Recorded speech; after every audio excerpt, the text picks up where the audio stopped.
Welcome to Multilingual Migrant Worker News. For this, the fourth week of March, I'm Linda Kwan. Our top story tonight is continuing coverage regarding the Yeosu Detention Center fire. Questions continue to be raised regarding the Yeosu fire, police investigation results. A forum was held March 15th to discuss questions around the fire investigation results. Demands were made for a reinvestigation along with a guarantee of migrant worker human rights.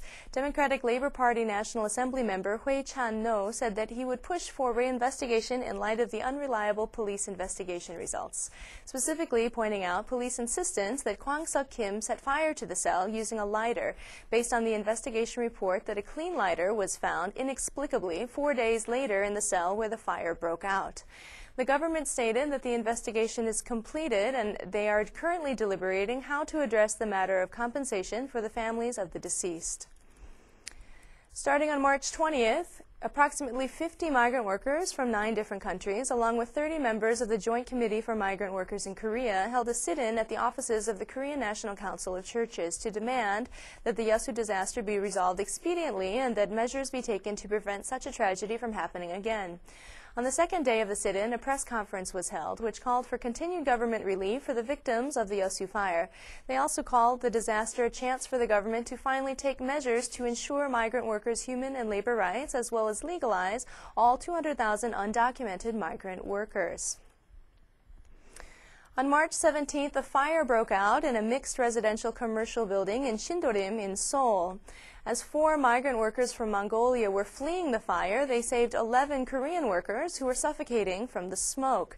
The 4 Mongolian workers had inhaled a large amount of noxious gas and were taken to the hospital immediately.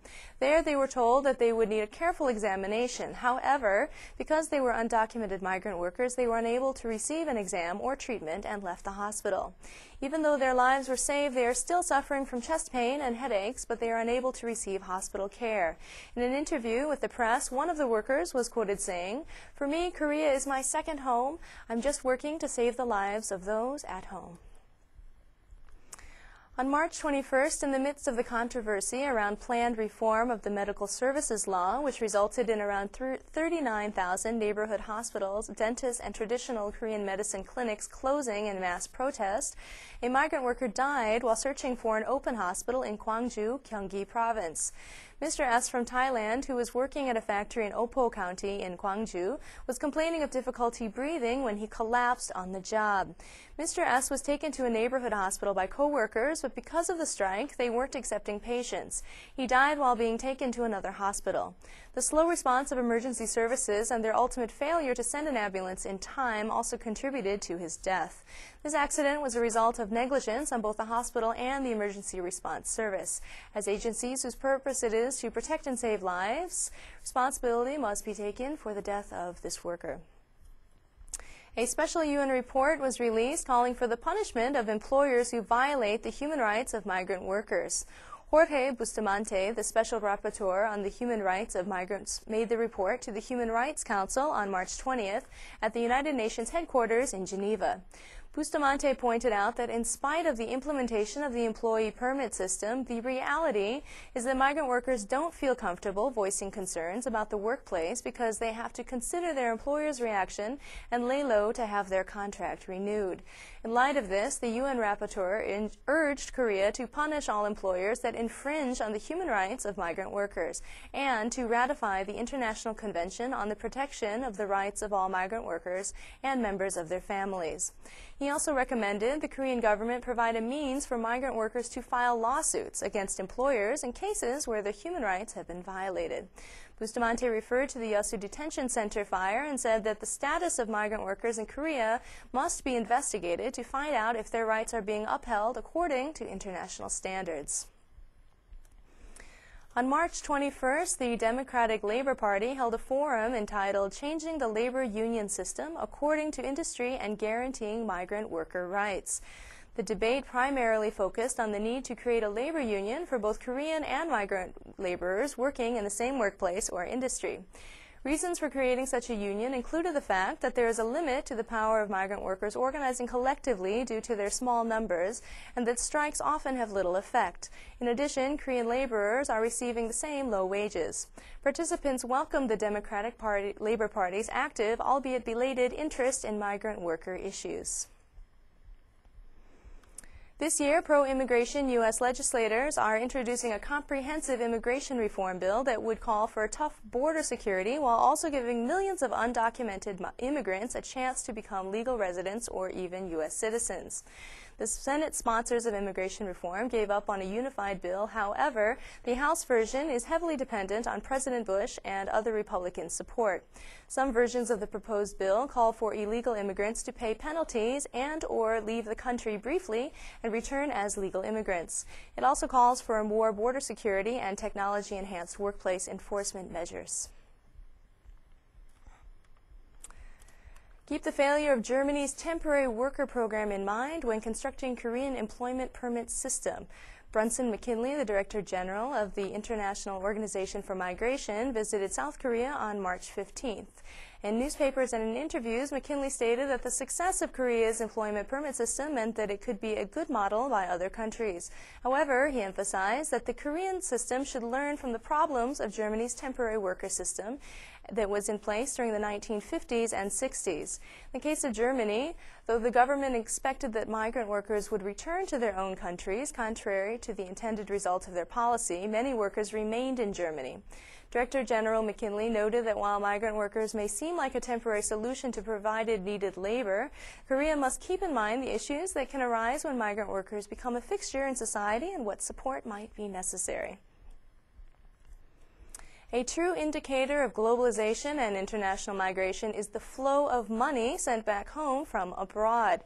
As this flow increases, these remittances are acting as an economic support for developing countries. A BBC report stated that in 2006, Central America received $62.3 billion in remittances, Mexico $23 billion, Brazil $7.4 billion, and Colombia received $4.6 billion.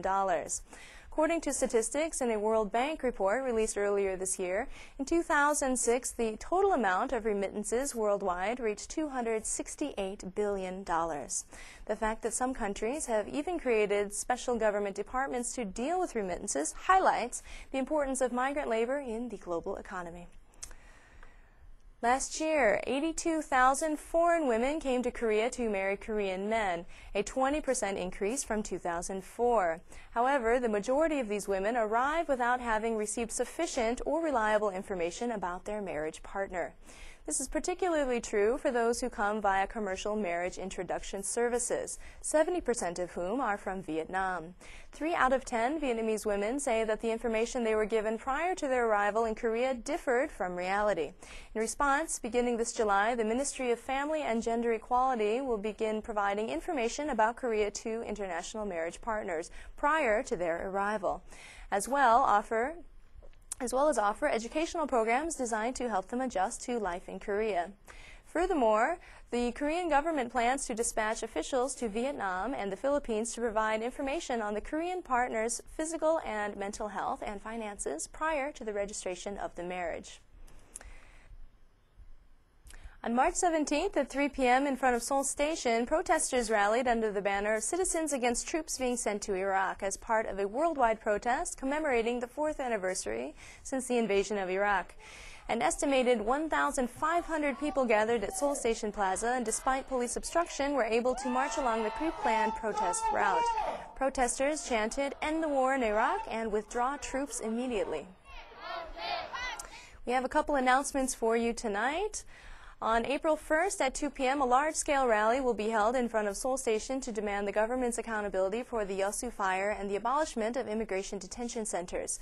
Migrant workers and human rights organizations hope to inform citizens that immigration raids fail to address the issues of migrant workers and that the institution of inhumane detention centers should be discontinued. All migrant workers and citizens are encouraged to attend. Lastly, following a Seoul City Council forum and careful deliberation by an evaluative review board, the city announced that subway and bus fares would go up 101 starting next month. Fares for red buses that travel longer distances will go up 301. Currently, subway and city bus fares are 801 when using a traffic card. With the rate increase, fares will be 901 with a card and 1001 with cash. In addition, fares for smaller buses or MAL buses will go up to 601 using a card and 700 with cash. That's all for Multilingual Migrant Worker News for the fourth week of March. You can watch rebroadcasts of the news on our website at www.mwtv.or.kr. Thanks for being with us and have a good night.